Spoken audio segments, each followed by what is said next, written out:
नमस्ते। Hello everyone. मैं उम्मीद करती हूँ कि पिछले व्याख्यानों से आप सभी को लक्षणा के अध्ययन में काफ़ी फ़ायदा हुआ होगा और आप उसे सीखे होंगे। अभी हमें लक्षणा के कुछ भेद और पढ़ते हुए उसके 80 भेदों के निष्कर्ष पर पहुँचना है। तो इससे पहले हम आपको लक्षणा के गूढ़ और अगूढ़ भेद से, जो कि प्रयोजनवती लक्षणा में है, हम उसके आपको 16 भेद बता चुके थे और उसके आगे धर्मी और धर्मगत भेद से आज हम लक्षणा का विस्तार प्रारंभ करेंगे। तो लक्षणा के भेद। धर्मी धर्मगतत्वेन फलस्यैता अपि द्विधा। पिछले व्याख्यान में मैंने इनका ये स्लाइड बस बोल दी थी, पढ़ दिया था कि ऐसे होगा। देखिए अब हम इसको देखते हैं कि फलस्य धर्मी धर्मगतत्वेन एता अपि द्विधा। फल के अर्थात प्रयोजन के धर्मीगत तथा धर्मगत होने से उक्त 16 प्रकार की जो लक्षणा है वह दो दो प्रकार से आगे की ओर बढ़ती है। तो जब हम 16 प्रकार की जो लक्षणाएं हैं उनको धर्मी और धर्मगत भेद से आगे की ओर गुणित करेंगे तो कितनी हो जाएंगी? 16 इंटू 2। 16 इंटू 2 बराबर 32। अब देखिए प्रयोजनवती लक्षणा। सबसे पहले हमने उपादान लक्षणा और लक्षण लक्षणा इसका भेद किया था।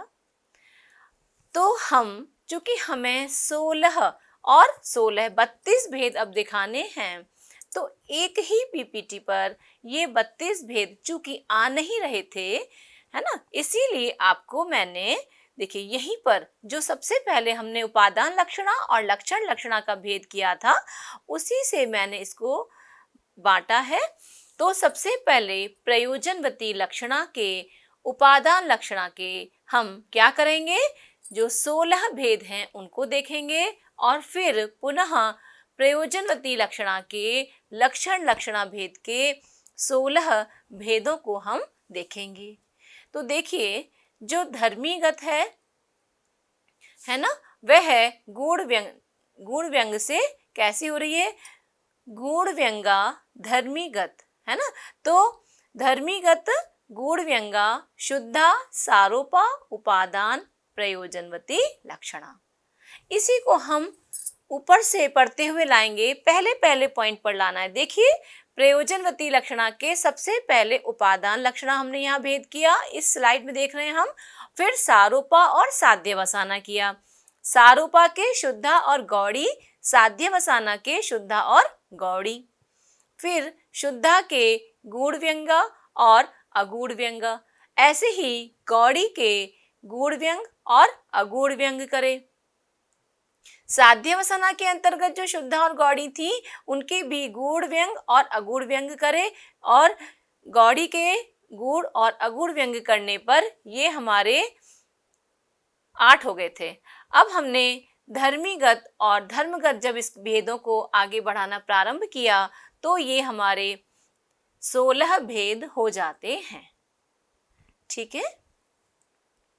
ऐसे ही प्रयोजनवती लक्षण लक्षणा, इसके हमने जैसे अभी आपको बताए भेद वैसे ही सारूपा साध्यवसाना भेद किए, फिर सारूपा और साध्यवसाना के पुनः शुद्धा और गौड़ी भेद किए, फिर शुद्धा और गौड़ी के गूढ़ व्यंगा और अगूढ़ व्यंगा भेद किए, फिर पुनः धर्मीगत और धर्मगत भेद से हमने इन 8 प्रकार की जो प्रयोजनवती लक्षण लक्षणा है उसके 16 भेद कर दिए। इस प्रकार से आप देखिए ये प्रयोजनवती लक्षणा के उपादान लक्षणा 16 और प्रयोजनवती लक्षण लक्षणा ये पुनः 16 है। तो ये कितने भेद हो गए? ये हमारे पास 32 भेद हो जाते हैं। ठीक है, और इस चार्ट के प्रस्तुत करने के पीछे मेरा उद्देश्य है कि ये सब साहित्य दर्पण में ही लिखा हुआ है और उसको आसान तरीके से समझाने के लिए ही मैंने ये चार्ट आपको बना के यहाँ पर प्रस्तुत किया है। कि जब हम टेक्स्ट के द्वारा ये चीज़ पढ़ रहे हैं तो कहीं ना कहीं हमको लगता है कि मुश्किल ना आ जाए, कैसे हम शुद्धा गौड़ी तक तो फिर भी ठीक है, लेकिन जब ये हम प्रयोजनवती को अलग कर रहे हैं और उधर रूढ़ी को अलग कर रहे हैं तो रूढ़ी के 8 अलग हुए और प्रयोजनवती के लक्षणा के 8 अलग किए भेद। फिर उन भेदों को जब हमने प्रयोजनवती लक्षणा के भेदों को आगे बढ़ाया तो इस तरह से ये कुल मिलाकर के 32 भेद हुए।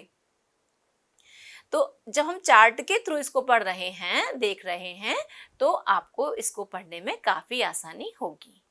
ठीक है, तो ये आपने दोनों चार्ट देख लिए, उपादान लक्षणा के प्रयोजन में और प्रयोजनवती लक्षणा के लक्षणा का देख लिया आपने, है ना। अब हम आगे बढ़ते हैं। देखिए कि एता अनंतरोक्ता षोडश भेदा लक्षणा फलस्य धर्मगतत्वेन च प्रत्येकं द्विधा भूत्वा द्वात्रिंशत् भेदाः दिंग मात्रम निदर्श्यते। तो जो दिंग मात्र है वहां पर ये दिंग मात्र का क्या तात्पर्य हुआ कि थोड़ा उदाहरण, यानी एक एक उदाहरण। अब आचार्य विश्वनाथ ने इनके एक एक उदाहरण दिए हैं आपको समझाने के लिए। तो बाकी आप जैसे आपके प्रयोग में जब आए तो आप समझें।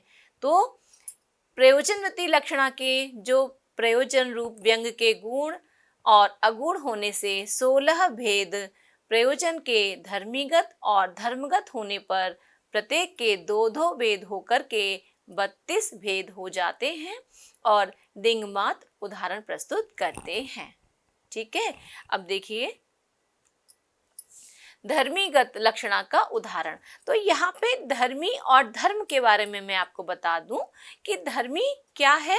जैसे मान लीजिए कोई कार्य मैं कर रही हूँ, है ना, तो मैं उस कार्य को करने वाली हूँ तो मैं धर्मी हूँ, है ना। यानी उस कार्य का जो फल है वह अच्छा या बुरा जो मिलने वाला है वह मुझे मिलेगा। तो धर्मी और धर्म क्या हो गया कि किसी बात का वर्णन किया जा रहा है और वहां पर कोई निश्चित कर्ता नहीं है। ठीक है, तो अब जो भी हम इनका एक एक उदाहरण पढ़ेंगे उससे हम आगे समझेंगे कि कैसे यहाँ पर धर्मीगत है। अब देखिए धर्मीगत लक्षणा का उदाहरण।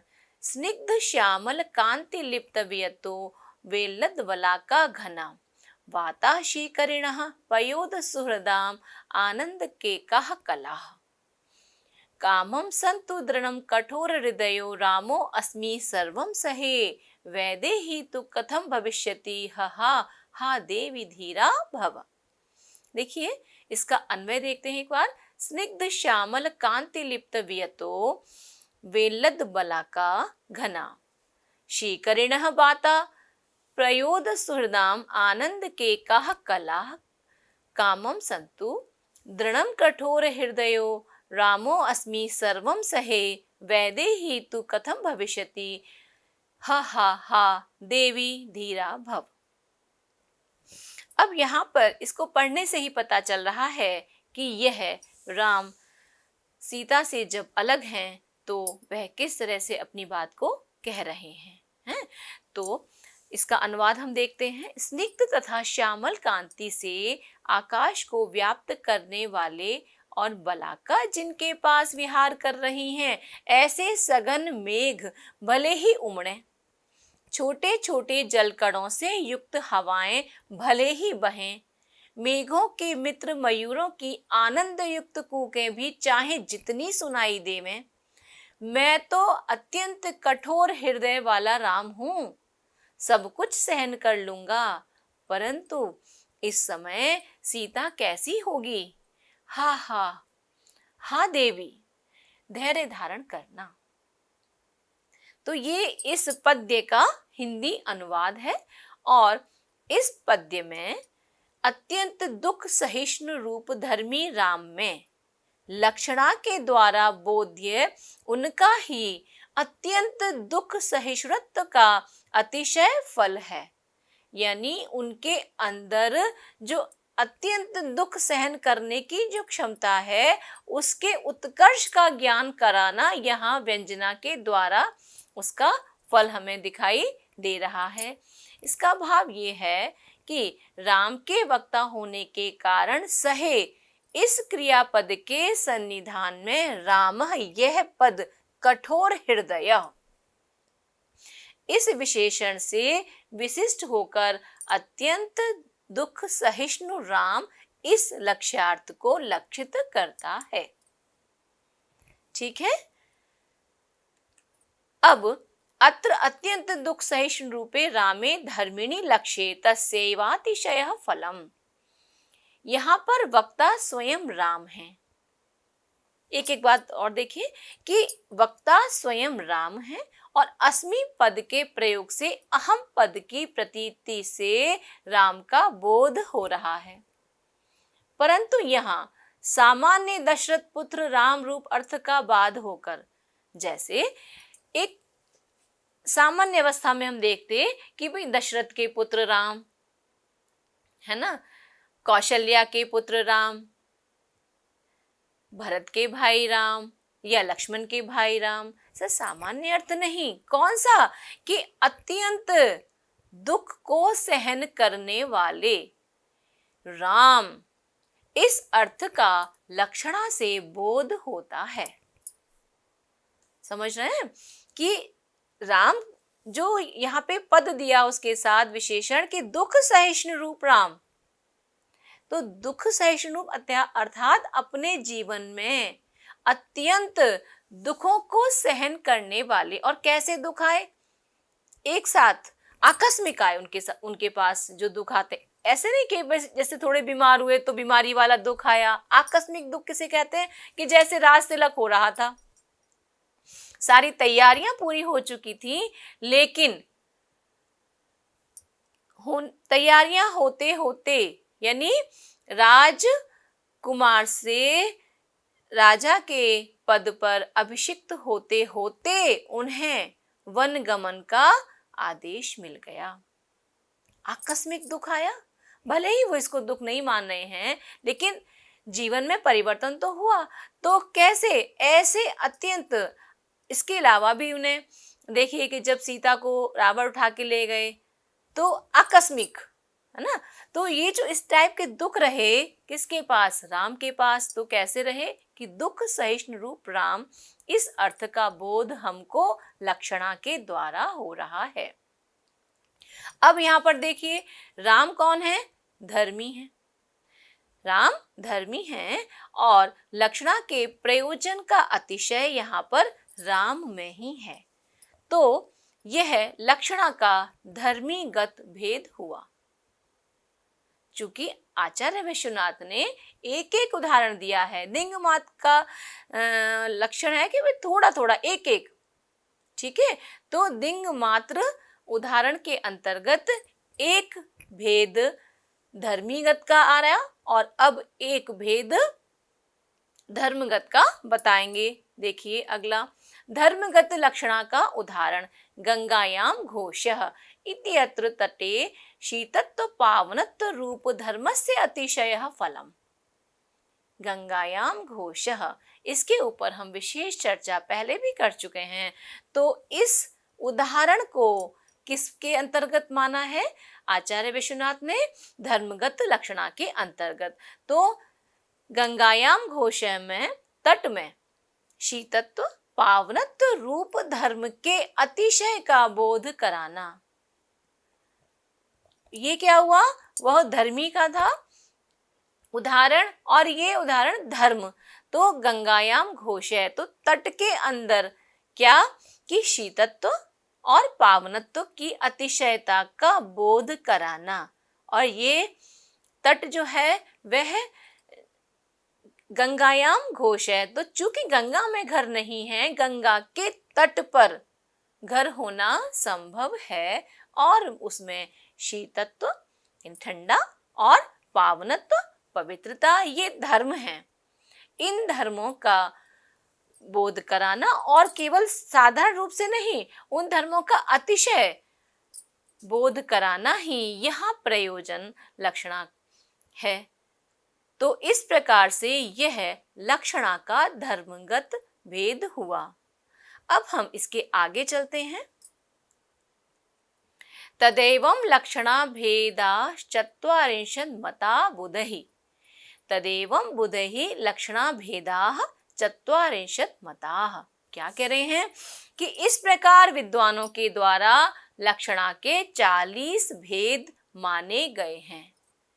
अब 40 भेद कैसे हुए? अभी हमने प्रयोजन के कितने भेद पढ़े?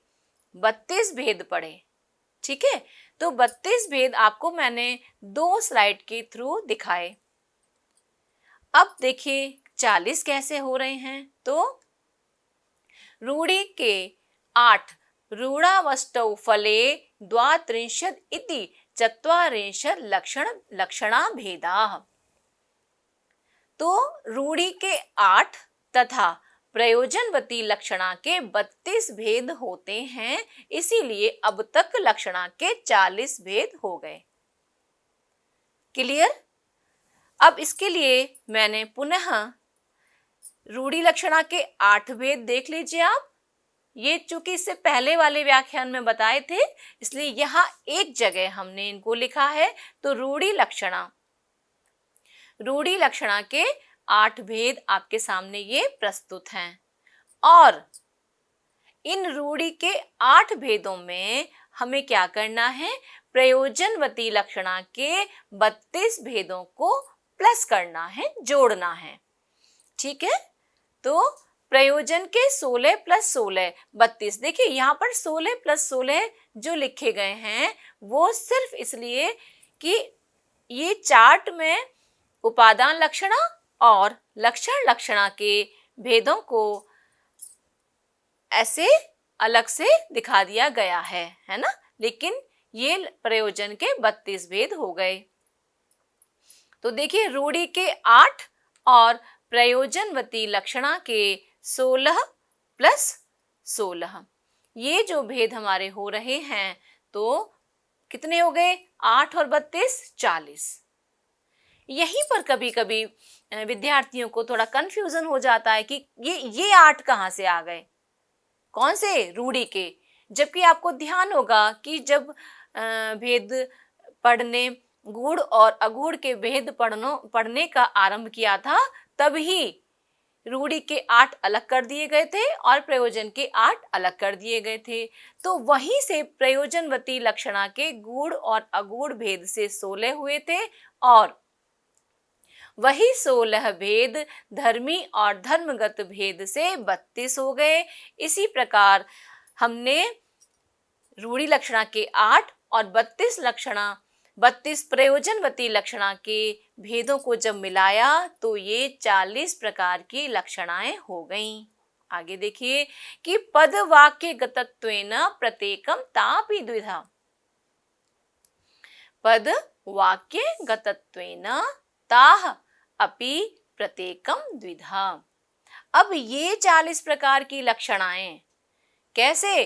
पदगत तथा वाक्यगत भेद से 2-2 भेदों में आगे बढ़ जाते हैं। यानी जो 40 प्रकार की लक्षणाएं अभी हमने पढ़ी हैं, वे पदगत भेद से और वाक्यगत भेद से पुनः 80 प्रकार के हो जाते हैं। अब ता अनन्तरोक्ताश्चत्वारिंशत् भेदाः तत्र पदगतत्वे यथा गंगायां घोषः, वाक्यगतत्वे यथा उपकृतं बहुतत्र इति एवमशीति प्रकारा लक्षणा। तो जो 40 प्रकार की लक्षणाएं हमने अभी पढ़ी थी, वे 40 प्रकार की लक्षणाएं किससे? पदगत भेद और वाक्यगत भेद से 80 प्रकार की हो जाती हैं। यानी प्रत्येक लक्षणा 40 प्रकार की जो लक्षणा है, प्रत्येक लक्षणा को हम पदगत और वाक्यगत भेद के साथ करते हुए पढ़ेंगे, तो यही लक्षणाएं 80 प्रकार की हो जाती हैं। और पदगत का उदाहरण आचार्य विश्वनाथ ने गंगायाम घोषः दिया है और वाक्यगत का उदाहरण उपकृतम बहुतत्र किमुच्यते यहाँ दिया है।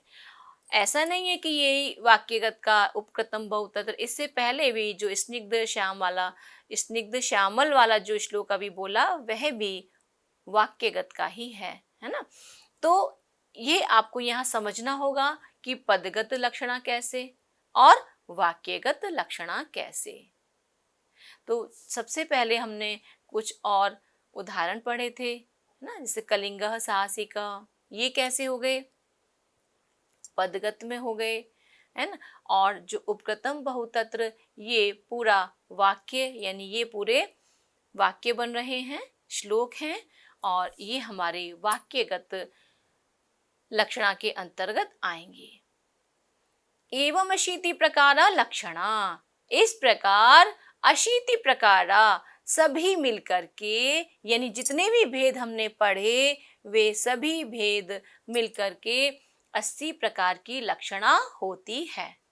तो एक प्रश्न सबसे पहला क्या कि 80 प्रकार की लक्षणा किसके द्वारा बताई गई है। ऑप्शन क्या हो सकते हैं, आचार्य मम्मट, आचार्य विश्वनाथ, आचार्य कुंतक या आचार्य आनंदवर्धन।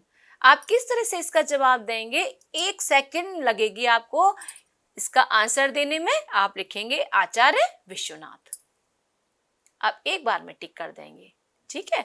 तो इस तरह से आचार्य विश्वनाथ के अनुसार हमने लक्षणा का विस्तृत अध्ययन किया है, और आप लोग भी यदि इसी तरह से पढ़ेंगे, और जैसे मैंने कुछ चार्ट बना करके कुछ उदाहरण दे करके उनको बताया है, आप वैसे ही कोशिश कीजिए लिखने की, तो आपको ये लक्षणा के 80 भेद मुश्किल नहीं लगेंगे, आसान लगेंगे। अब देखिए, हम 2 शब्द शक्तियां पढ़ चुके हैं, तीसरी शब्द शक्ति का नाम है व्यंजना शक्ति। तो व्यंजना शक्ति का परिचय है ना। तो हम 2 शक्तियां, अब कोई बात यदि कही जाती है ना, और वो व्यंजना में कही जाएगी, तो कैसे उसका अर्थ हम निकालेंगे कि पहले कही गई अभिधा और लक्षणा शक्ति जब अपना अपना कार्य करके विरत हो जाए, तब व्यंजना शक्ति का उदय होता है। तो विरतासु अभिधाद्यासु यया अर्थो बोध्यते परः सा वृत्तिर्व्यंजना नाम शब्दस्यार्थादिकस्य च। क्या कह रहे हैं, देखिए आचार्य विश्वनाथ कह रहे हैं कि अभिधादिकों के विरत हो जाने पर जिस वृत्ति के द्वारा दूसरा जो अर्थ है उसका बोधन होता है, वह शब्द में तथा अर्थ आदिक में रहने वाली वृत्ति व्यंजना कहलाती है। तो यहाँ पर अभिधादिकों के विरत हो जाने पर, अर्थात अभिधा और लक्षणा और तात्पर्य वृत्ति का भी परिचय दिया गया है। व्यंजना शक्ति के उपरांत आचार्य विश्वनाथ ने भी तात्पर्य वृत्ति का कुछ वर्णन किया है। तो अभिधा, लक्षणा और व्यंजना के विरत हो जाने के पश्चात जो शब्द शक्ति अर्थ का बोधन कराती है, वह शब्द शक्ति व्यंजना कहलाती है।